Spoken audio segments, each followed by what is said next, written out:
বন্ধুরা, আজকে দুপুরের লাঞ্চ নিয়ে চলে এসেছি। আজকের লাঞ্চে কি কি মেনু আছে চলো তোমাদেরকে দেখিয়ে দিই, বেশি দেরি করব না। তোমাদের দাদাভাই এইসবে কাছ থেকে এসেছে, এসে স্নান টান করে আমি বসেছিলাম খাবার বাবার মানে বাড়িনি, মানে রেডি করে বসেছিলাম, এলে বাড়বো বলে। চলো দেখিয়ে দিই কি রান্না, মানে আজকে স্পেশাল রান্না কি কি করেছি চলো দেখিয়ে দিই।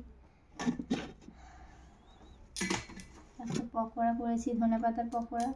অনেকেই আর একবার করেছিলাম, সেটা দেখেছো। এইটাও করে এইবারটাও করেছি, দেখো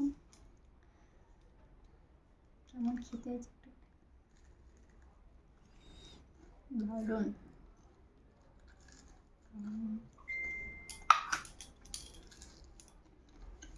যারা যারা এখনো খাওনি ধনেপাতার পকোড়া, তারা একবার ট্রাই করে দেখতে পারো কেমন হয় পকোড়াটা।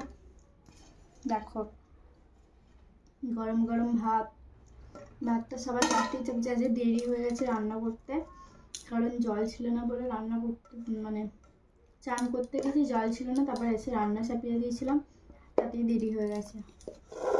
এই দেখো গরম গরম ভাতটা চাপিয়েছে 2:30টার সময়। দেখো তাতেই ঠান্ডা হয়ে গেছে, অল্প ভাত তো তার জন্য ঠান্ডা হয়ে যাচ্ছে। আর এখানে আছে পেঁয়াজ, পেঁয়াজ, লেবু, ঠিক আছে, এখানে আছে নুন,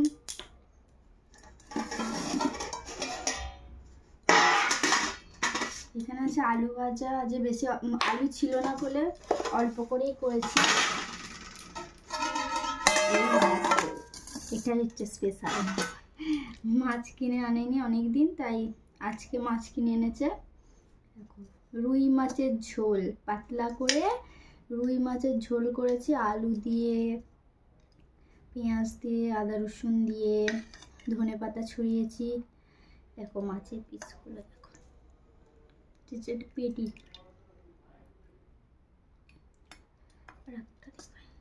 এই দেখো 3 পিস দিয়েছি। দেখো এখানে একটা আছে, এই দেখো দেখেছো পিসগুলো, তো বড় বড় পিস। পাতলা করে ঝোল করেছি। কার কার রুই মাছের ঝোল খেতে পছন্দ, আলু দিয়ে পেঁয়াজ দিয়ে, ঠিক আছে, কার কার পছন্দ অবশ্যই কিন্তু কমেন্ট করে জানাবে, ঠিক আছে। চলো তোমাদের দাদা ভাইয়ের ভাতটা বেড়ে নিই।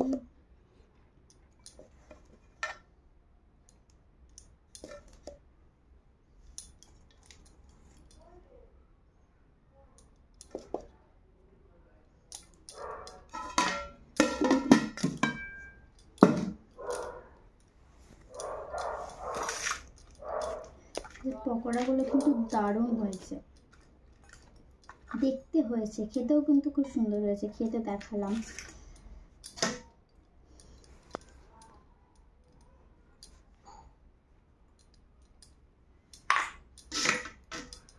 দেখেছো বড় পাতি লেবু, রসও আছে তেমন পাতি লেবুর।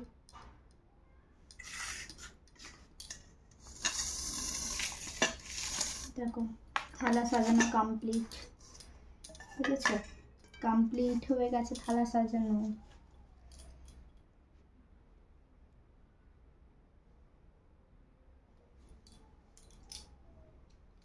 আজকের এই মেনু কার কার কমেন্ট করে অবশ্যই কিন্তু জানাবে, ঠিক আছে, কার কার মাছের ঝোল খেতে পছন্দ। রুই মাছের ঝোল আলু দিয়ে পাতলা করে ভাতের সাথে, গরম ভাতের সাথে, ঠিক আছে, কমেন্ট করে অবশ্যই কিন্তু জানাবে।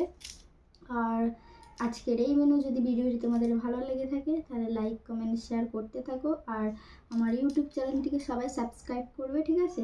সবাইকে টাটা।